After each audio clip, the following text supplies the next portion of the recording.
Hello learners. As we have discussed about common size statements in our previous video lecture, we will be talking about comparative financial statements in this video. Comparative study of financial statements is the comparison of the financial statements of the business with the previous year's financial statements.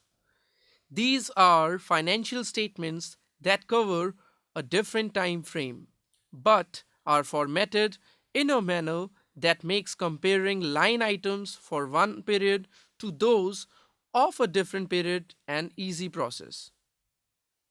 Now, moving on to the features of comparative financial statements, a comparative statement adds meaning to the financial data. It is used to effectively measure the conduct of the business activities. It is used for intra-firm analysis and inter-firm analysis also.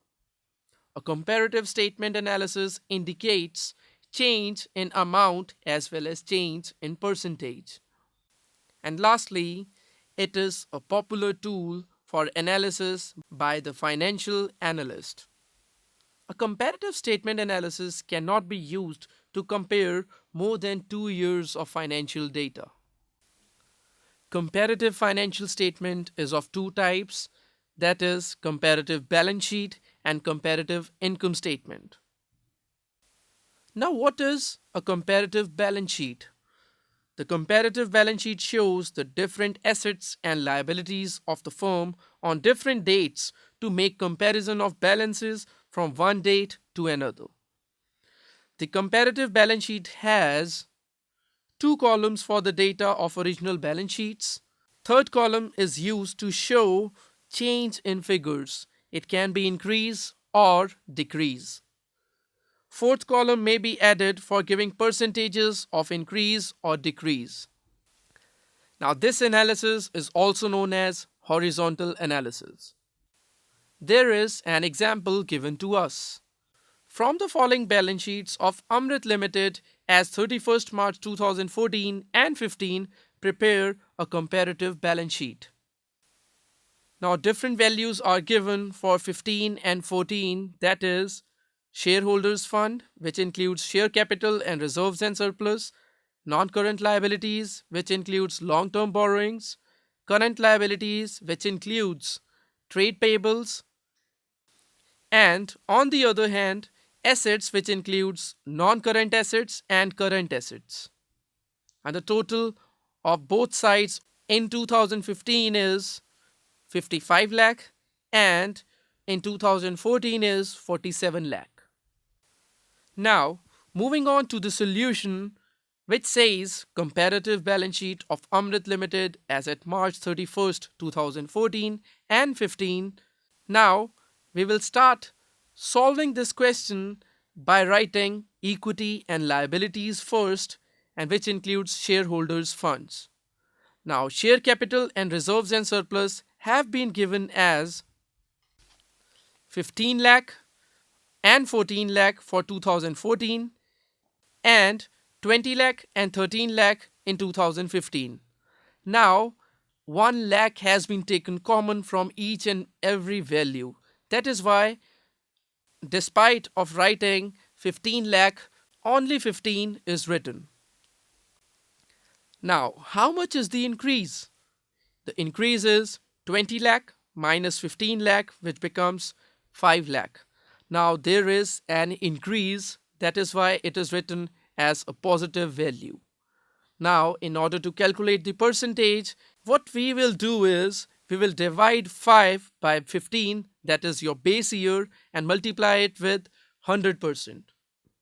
The value becomes 33.33%. And in case of reserves and surplus, it became 13 from 14, that means it decreased by 1 lakh. Now, the decrease percentage will be 1 divided by 14 into 100, which becomes 7.14% in negative. In case of non-current liabilities, which includes long-term borrowings, that is 16 lakh, and it increased to 19 lakh in 2015. So the increase is of 3 lakh, that is 19 lakh minus 16 lakh. So the percentage will be 3 divided by 16 multiplied by 100, which becomes 18.75%. Now current liabilities includes trade payables, which is 2 lakh and 3 lakh, increases 1 lakh. Now we will divide 1 lakh by 2 lakh and multiply it with 100, which gives 50%. Now the total of equity and liabilities will be 47 lakh and 55 lakh. Percentage will be, absolute increase or decrease will be 8 in plus, and percentage increase will be 8 divided by 47 multiplied by 100, which becomes 17.02%. Moving on to the asset side, which includes non-current assets such as fixed assets. Fixed assets have been further classified into tangible and intangible assets. The values are 15 lakh, 20 lakh, and in case of intangible assets, it is 16 lakh, 19 lakh. So the absolute increase is 5 lakh and 3 lakh respectively for tangible and intangible assets. Percentage will be 5 divided by 15 multiplied by 100, which is 33.33%. And in case of intangible assets, 3 lakh divided by 16 lakh multiplied by 100, which is equal to 18.75%. Same is applicable to current assets, which is 14 lakh in 2014 and 13 lakh in 2015. And the last one is cash and cash equivalents, that is 2 lakh and 3 lakh. So the total becomes 47 lakh and 55 lakh, and the percentage change is 17.02%. After the example, now we shall move to comparative income statement. The income statement provides the results of the operations of a business. Important components of income statement are net sales, cost of goods sold, selling expenses, office expenses, etc. The figures of the above components are matched with their corresponding figures of previous years individually, and changes are noted. The comparative income statement gives an idea of the progress of a business over a period of time. The changes in money value and percentage can be determined to analyze the profitability of the business. Now, let's have a look at an example of comparative income statement. From the following statement of P&L account of Madhu Company Limited, prepare comparative statement of profit and loss for the year ended 31st March 2014 and 15. And the values are given as revenue from operations 16 lakh in 2013-14, 20 lakh in 2014-15, employee benefit expenses 8 lakh, 10 lakh, other expenses 2 lakh and 1 lakh, and at last the rate of tax is 40%. Now moving to the solution, which says comparative statement of profit and loss of Madhu Company Limited for the year ended 31st March 2014 and 15. Now we will start with revenue from operations, which was given as 16 lakh and 20 lakh. Now the absolute increase is 4 lakh, that is 20 lakh minus 16 lakh. Now in order to calculate percentage increase, we will divide 4 lakh by 16 lakh and multiply it with 100. So the value becomes 25%. Now in the second stage, we are supposed to subtract expenses.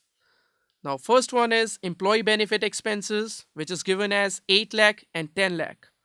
The net change is 2 lakh, which is positive.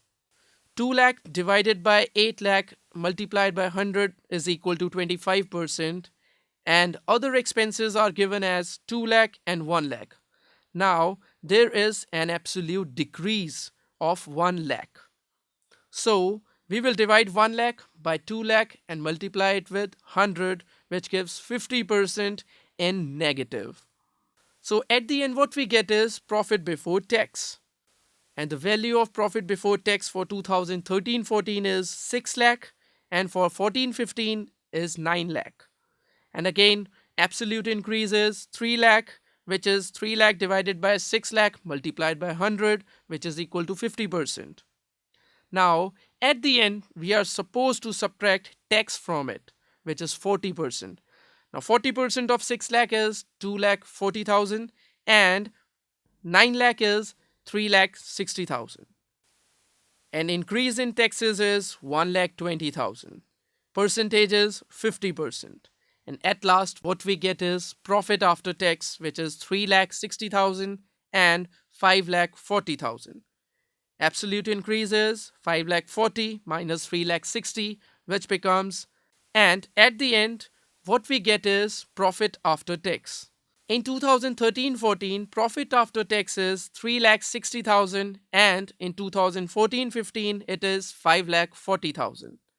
At the end, absolute increase is 5 lakh 40,000 minus 3 lakh 60,000, which is equal to 1 lakh $80,000.